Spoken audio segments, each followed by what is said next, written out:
Hello everyone, I'm Lost, and Nintendo just dropped an article with more information about the Duskbloods. So let's read through it and see what type of information we can glean. The first couple of questions are basically an introduction to Hidetaka Miyazaki, something that we don't need, and then a little bit of backstory about how FromSoft and Nintendo came together to create the Duskbloods. And it basically went like this. Nintendo asked FromSoft out on a date, and they were like, "Yo baby, working on something?" And FromSoft was like, "Yeah, we're working on this game called the Duskbloods. There's a rough sketch, but do you like it?" And Nintendo was like, "Yeah, I really do." A little bit time later, Nintendo came back to FromSoft and said, "Yo babe, we got the Switch 2 thing. You wanna move the Duskbloods over to that?" And FromSoft was like, "Sure." Now finally, we're getting to the good stuff. So the interviewer asks, "It sounds like the game differs from most of your previous titles. Can you give us a little bit more detail as to what type of game it is?" Well, in terms of structure, we consider it a PvPvE title. At its core, it's an online multiplayer focused game with both player versus player and player versus enemy gameplay. Which makes sense because Miyazaki has expressed his admiration for the game Hunt Showdown before, so I'm not surprised to see him take on a project such as this. I am surprised to see that it happens on the goddamn Switch too, but hey, I'll take what I can get. Quite frankly, I think it should have been the other way around. That Night Rain ends up on the Switch 2, and then you'll have the PvP game be on every console, but I take what I can get. Did you always have some desire to make a PvPvE type game? Yes, I always found the PvPvE structure very interesting. It allows for a broad range of game design ideas while also letting us leverage our experience of designing challenging enemy encounters. I think this is something that FromSoft doesn't get enough credit for. They are masterful at creating the single player experience, and because that single player experience is so good, it makes the multiplayer invasions even better. Nobody comes close to what FromSoft is doing in case of invasions. Still, I think a game such as the Duskbloods will give FromSoft a lot of experience, which will be very interesting to see when it comes to the future of the proper Souls games. As a side note, please allow me to address one thing.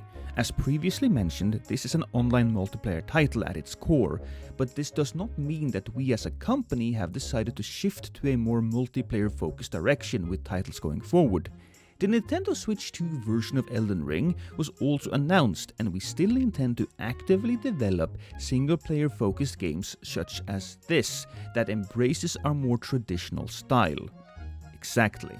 I hope they continue in just this direction. Please tell us about the game's characters and settings. The game's protagonists, our characters, controlled by the player, are known as Bloodsworn. The Bloodsworn are a group whose members have achieved superhuman abilities through the power of special blood. As a general concept, they're similar to vampires, but they're not portrayed as the horrifying monsters you might associate with traditional vampirism. We try to extract the sort of romantic aspects we found interesting from the concepts such as vampires and blood, and reinterpret them as the Bloodsworn, which I have to say feels very much like a big middle finger to Sony, given that we have not been getting Bloodborne 2. I'm so curious about this because both FromSoft and Sony has said conflicting statements as why we have not gotten Bloodborne 2 yet. It's very interesting.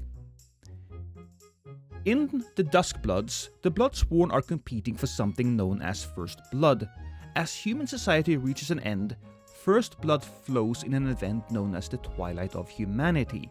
The Bloodsworn are summoned to the Twilight of Humanity across a variety of different times and places in a bid to obtain First Blood. Due to this, there is no fixed era or location in which the Duskbloods takes place. There are more traditional Gothic or Victorian style maps, as well as those depicting the closing years of the early modern period, like the one glimpsed in the trailer with a train running through it. That I love. I love industrialized fantasy. This is gonna be great. Can you let us know the meaning behind the title The Duskbloods?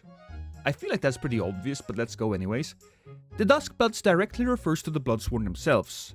As mentioned earlier, the Bloodsworn are summoned to the Twilight of Humanity in the battle for First Blood. Duskbloods is a collective term for these characters controlled by the player. I knew it. It sounds like blood plays a pretty big role in this game. Yes, in the context of this game, blood is used more conceptually as opposed to literal meanings like physical depictions of injury. Blood symbolizes one of the game's key themes, the history it holds, the power it passes on, the fates it weaves, and the marker of those who have surpassed the limitations of their own humanity. God damn, if this is how Miyazaki speaks, that man can speak.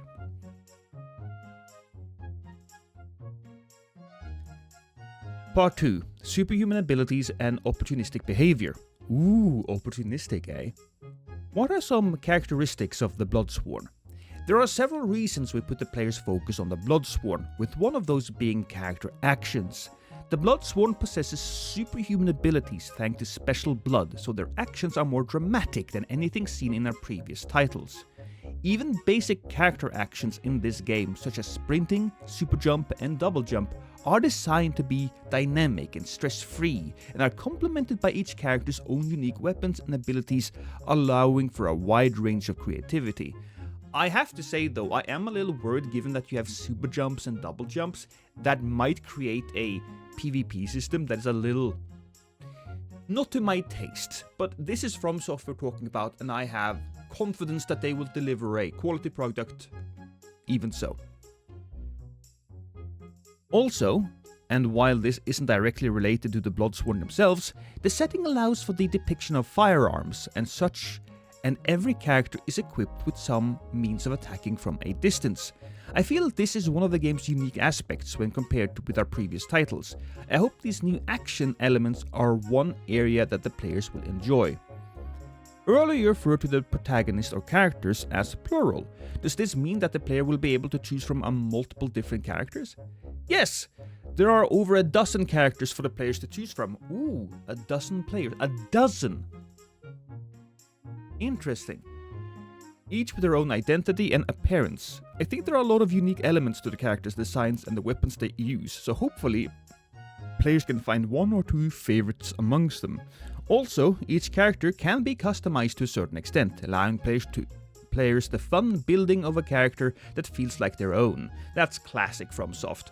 Also, that guy has balls under his chin. Can you provide some more details on the general gameplay loop?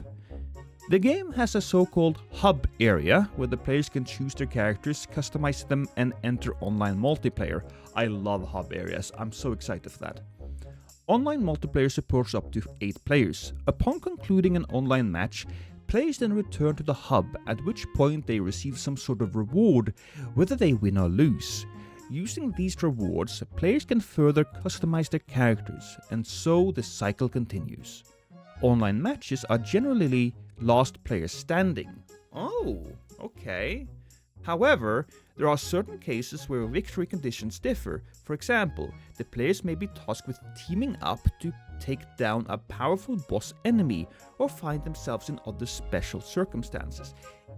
Will it be the case then that you can betray the other people that you're working with? Maybe not the players that you joined in with in a lobby, but the other teams. Will the reward from killing a big boss enemy be less if you have to share it amongst the players? That's a very interesting aspect.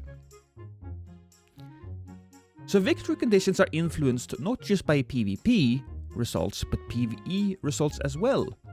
That's right. Some victory conditions center around defeating a boss enemy. I can't think of many examples with that rule set. It sounds very interesting. I can't think of many examples with that rule set. I can think of a few. But hey, maybe the interviewer weren't as experienced with this type of game. I'm happy to hear you say that. Regardless of whether it's PvP or PvE, the idea is to provide players with an experience that allows them to learn and hone their skills as they play. We therefore designed the PvE boss encounters to present a tough challenge and a sense of accomplishments upon defeating them. So players can also enjoy improving their own skills over time as they battle. Yes. My apologies. I'm getting sick. Yes, although there are a variety of elements in place to keep the game from becoming too stoic. For example, How players conduct themselves during the match is just as important as direct combat. The Duskbloods implements victory points, which are responsible for ultimately deciding the outcome of a match. Victory points. So you can die and still win? To obtain victory points, direct combat is of course important, but it's not the only way. Some players may prefer to earn points by avoiding direct combat and instead engaging in more opportunistic behavior. Sounds like something that I would do. Hide in the corner, wait for the people to get weak, and then snipe them. How you earn points is entirely up to you. Additionally, each character can summon an entity to assist in combat, giving players a high degree of freedom when it comes to how they fight and win. Yeah, we saw that in the trailer. An entity, I suppose.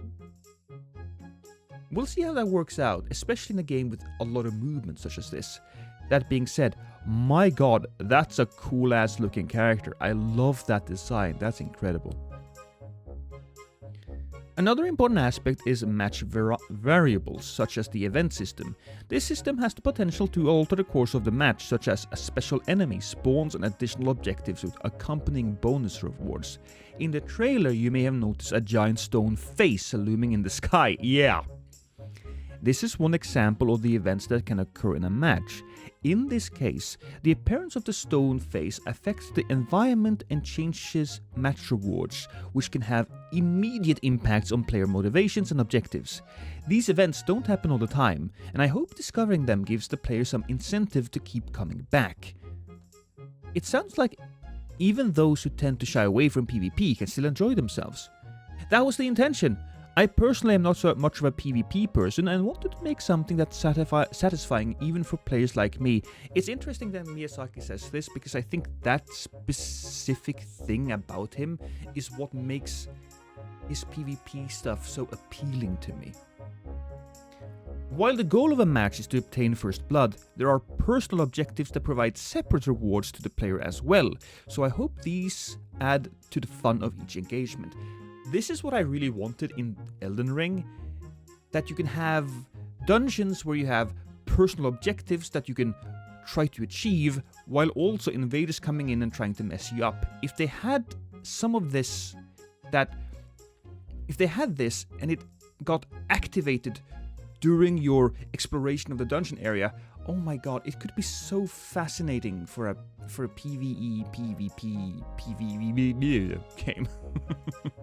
Words are hard, right? Anyways, playing roles and altering fates. Last part of the interview. What other ways might players enjoy the game outside of combat? One thing I love doing in any game I direct is leaving fragments of lore and world-building details, allowing the player the fun of using their imagination to make connections. The Duskbloods is no exception to this. However, we've gone about it a little differently from previous titles. The fragments this time are found in the previously mentioned character customization items, their blood history and fate.